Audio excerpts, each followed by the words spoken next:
Hello everyone, and welcome back to another edition of the Velvet Lounge Life.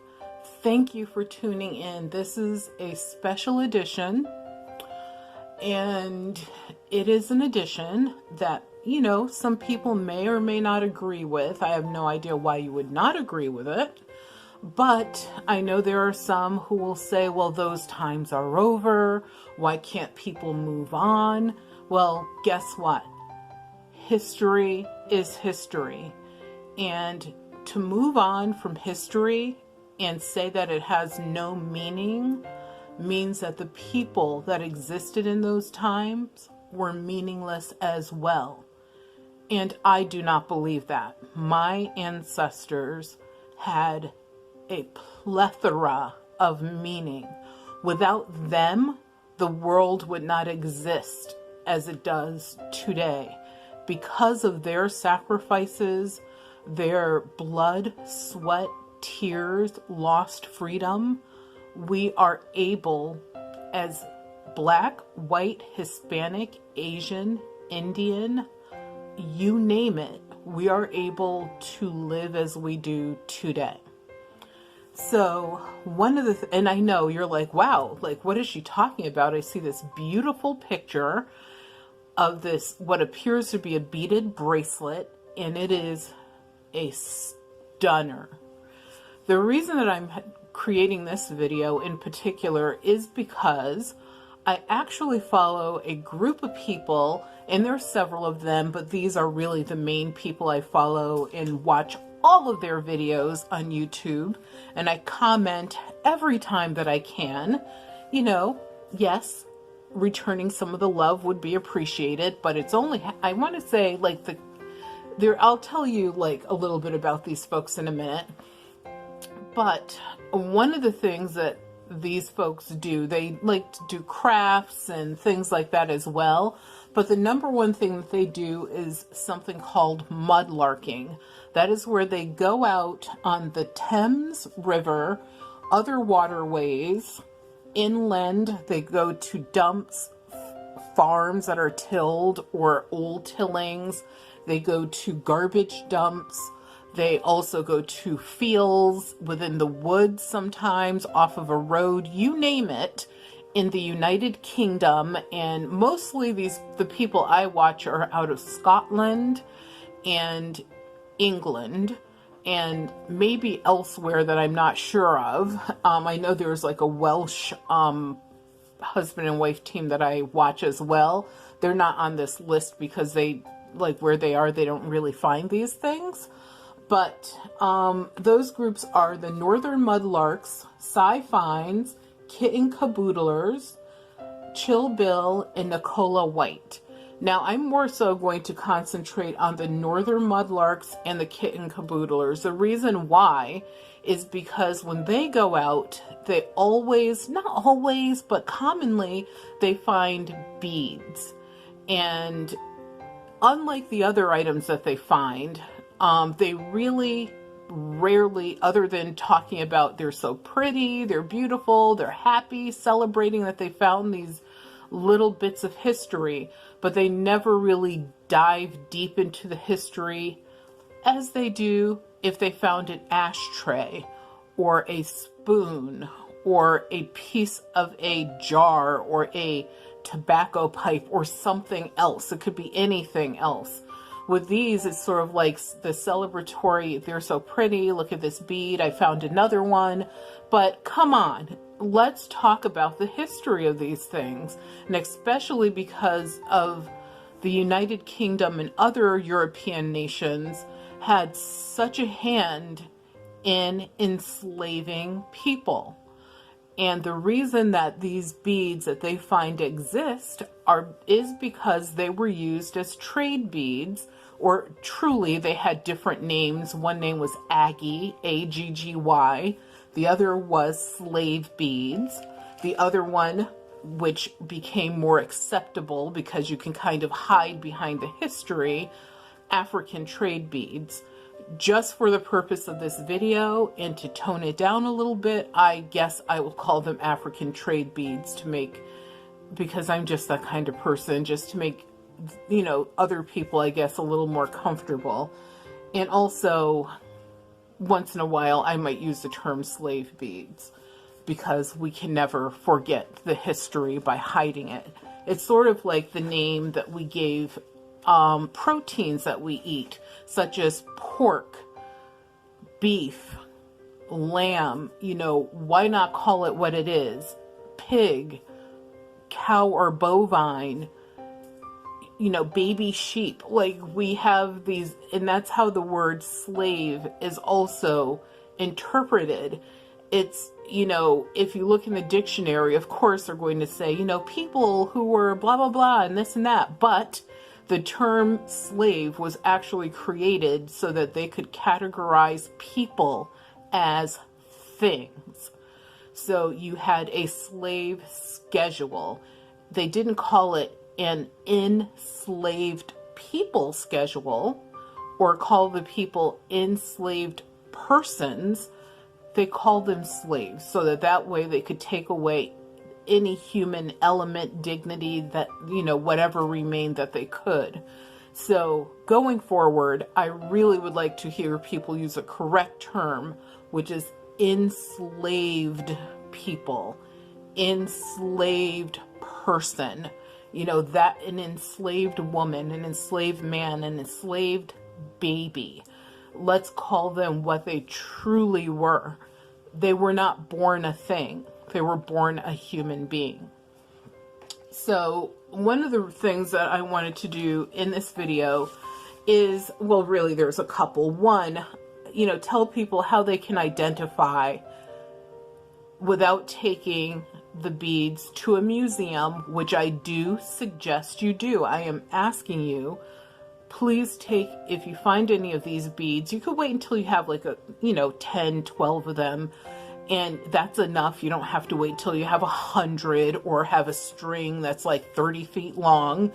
You could take them, even 10 of them. They would love to see these, to a reputable museum so that they can authenticate them for you.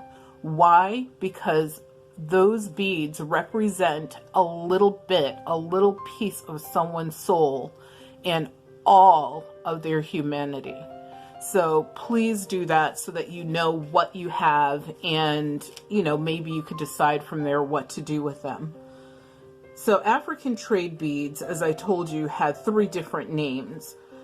And what happened is the beads were created so that the Europeans could trade with others for people and goods. So they were trading, you know, for whatever goods they wanted, whether it be a pineapple. Pineapple back then, believe it or not, was considered to be an incredibly valuable commodity. Here in the United States, you could buy a pineapple, an entire one, nice and juicy and sweet, for about like $3. Sometimes they're on sale for like $2, $2.50. And think about it, back then, they were so rare, they sometimes would even trade gold for them. So when they were trading for people with these beads, I'm just going to add pineapple to that, because they saw these people as a thing, a commodity, just like a pineapple, or just like mahogany wood, you know, etc. All the things that they would trade for. In 1863, the United States had something called the Emancipation Proclamation, which freed enslaved people. However, we recognize 1865 as the official end to enslaving people because in Texas, there was a group of people that were still enslaved, and because their lazy taskmaster didn't want to, I guess, do his own work, actually pay people for the work, etc., they did a great job, unfortunately, of keeping people on certain plantations unaware that they were freed. And these people worked, just imagine, you continued working for another maybe year and a half, couple of years after slavery was over. And this soldier actually happened upon the farm. Maybe they were double checking to make sure, everyone knew that they were free, and that's how these people discovered they were free. And that's why we recognize 1865 as the end of slavery, because you can't say it's over until the last person has been freed. So one of the big producers of these beads, and there were several, but I'm going to concentrate on this one fellow because he was, like I said, one of the big producers, was a guy named Moses Levin. And Moses was an importer-exporter, and he was what they called a bead merchant. And so if you think about it, if you're trading beads for people and goods, and even animals, like exotic pet animals, they would import those as well and trade these beads for them. You would need billions of these little tiny things. And so what would happen is the Europeans created these, and I will say that there was a company in Virginia that also produced the beads. However, due to whatever happened, their building burned down, and so they were not in business very long. But as far as they know in the United States, that was, I guess, the one organization that tried to compete and bring it, if you will, here to the United States soil, and it did not work that well. As well as in Europe, you had Italy, you had all of these different countries that were much, much better at glass works than any company in the United States at that point. So if you go to the Victoria and Albert Museum, and the largest collection of African trade beads are at the British Museum, you can see collections of these beads. So that's one of the things that, I kind of struggle with these particular mudlarkers, or any mudlarkers out there. These are just those that I like and I listen to. I'm a fan of. I like their videos. I, comment on them. And I will say that the kid, all of them pretty much are pretty good at least, giving my comment a thumbs up. And it was the Kitten Caboodlers recently that were kind enough to highlight a comment that I made about charm strings, or what they called a button string. And then when I went back to look at the comment, because it came up on my alert that someone had made a comment or whatever on a comment that I left, I was like so excited, but then that highlight was gone. So I don't know what that means. They don't have a lot of subscribers that look like me, I don't believe. So I don't know, like I said, what happened, but I was like so happy that at least there was a brief mentioning in a way.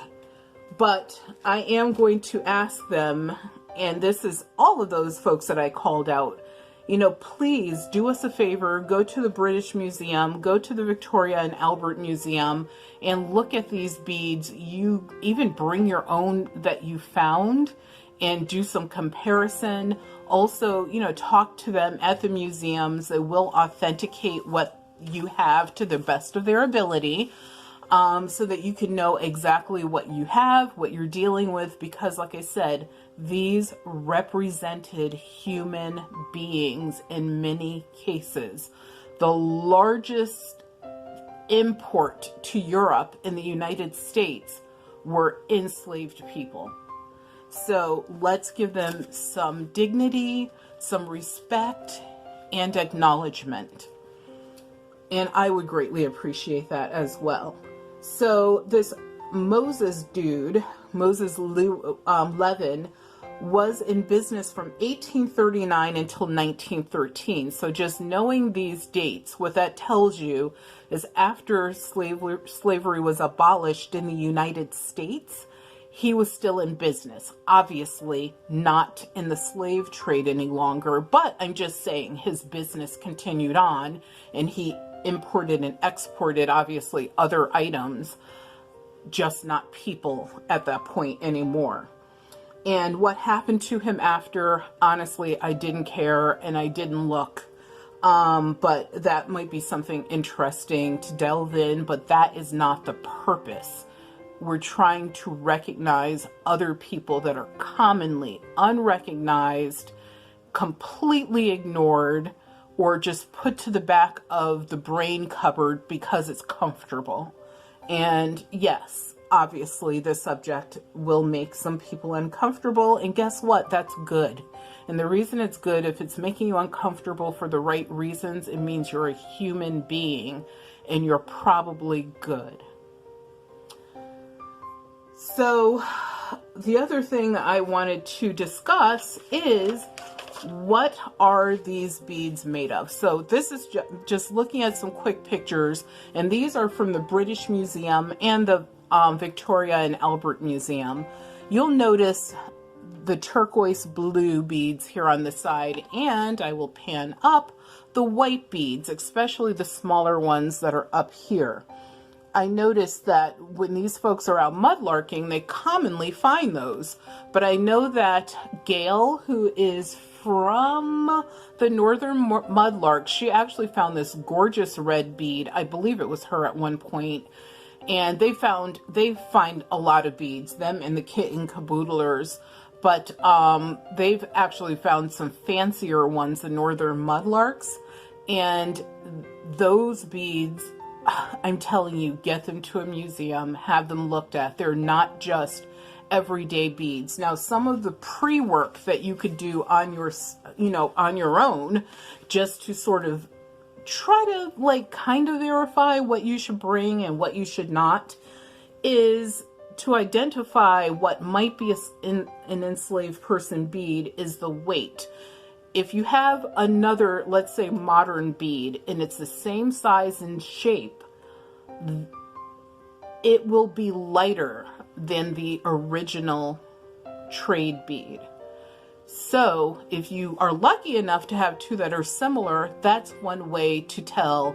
And I know I'm saying this and I kind of hesitated because the weight difference is going to be so tiny sometimes, and just the overall weight of the bead might be incredibly light because it's so small.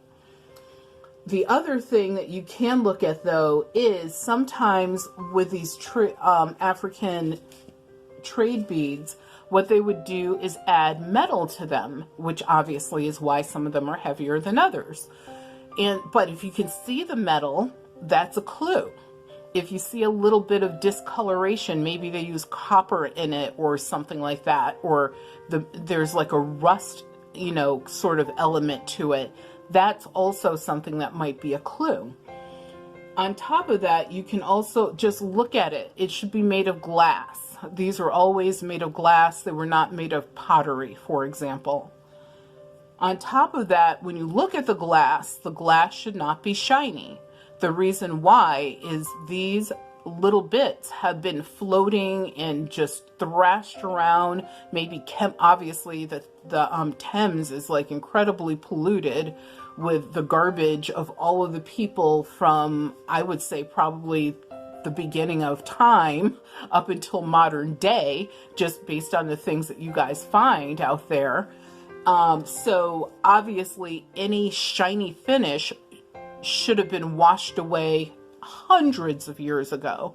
So if they have a dullness to them, a roughness to them, there obviously should be some dirt and grime in the little tiny cracks and crevices of them, let alone down in the hole where you would put the string, then that's a good clue that you might have something that might be an African trade bead.